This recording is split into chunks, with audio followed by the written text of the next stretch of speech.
Hi friends, ఈ మధ్య ఈ బీజేపీ పార్టీ అమిత్ షా గారు వీళ్ళంతా మోడీ గారు కూడా వెస్ట్ బెంగాల్ మీద పడ్డారు. వెస్ట్ బెంగాల్ మమతా బెనర్జీ, ఆమె పక్కా హిందూ బ్రాహ్మిన్.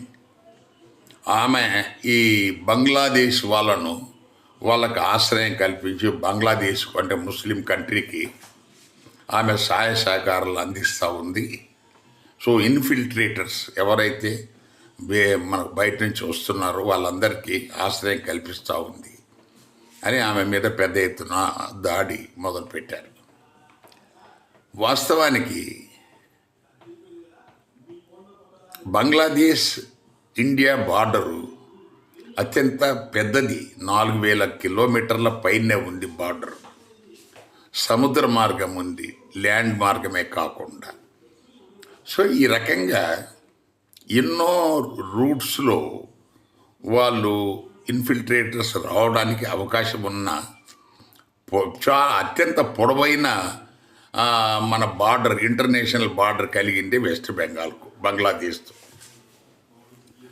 దాన్ని కాపాడాల్సిన బాధ్యత కేంద్ర ప్రభుత్వానికి. అది రాష్ట్ర ప్రభుత్వ అధీనంలో లేదు.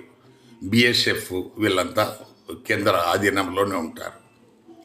మరి వాళ్ళు జాగ్రత్తగా ఎవరిని రానివ్వకుండా, ఎవడన్నా వస్తే వాడిని వెంటనే అరెస్ట్ చేయటమో కాల్ చేయటమో ఏదో అది చేసుకోకుండా మమతా బెనర్జీని టార్గెట్ చేస్తే ఎలా? అది ఆమె ఏదో బంగ్లాదేశ్ వాళ్ళందరినీ ఈమె ఆశ్రయం ఇస్తూ ఉంది అని చెప్పేసి ఇది సరైన పద్ధతిగా ఎవరికి కనబట్టం లేదు. మీరు ఎవరిని రానివ్వమాకండి, ఒక్కరిని కూడా మీరు రానివ్వకుండా చేయటం అంటే అమిత్ షా గారి పరిధిలోనే ఉంది. సో అప్పుడు డెఫినెట్గా ఎవరు రాలేరు. ఈ బంగ్లాదేశ్ మమతా బెనర్జీ కానీ లేకపోతే ఆమె పార్టీ టీఎంసీ కానీ వీళ్ళెవరు వెళ్ళి బంగ్లాదేశ్ వాళ్ళను మా వెస్ట్ బెంగాల్లోకి రమ్మని ఎవరు అడగరు. సో వచ్చే వాళ్ళని అడ్డుకోవాల్సిన బాధ్యత కేంద్ర ప్రభుత్వాన్ని. అందువల్ల ఆమెను బ్లేమ్ చేయటం వల్ల మీరు ఎలక్షన్ స్టంట్ అని చాలామందికి అర్థమైపోతుంది. సో మీరు ఎలక్షన్లో ఎక్కడెక్కడో 70-80 ఏళ్ళ నాటి ఎక్కడెక్కడో ఏదో విషయాలు మోడీ గారు లేవనెత్తారు. అప్పుడు ఏదో నెహ్రూ ఎన్నాడు, అట్లా ఇట్లా అన్నాడు అంటాడు, ప్రణబ్ ముఖర్జీ ఇలా అన్నాడు అంటాడు. ఇది సరైన పద్ధతి ఎలక్షనీరింగ్ కాదు.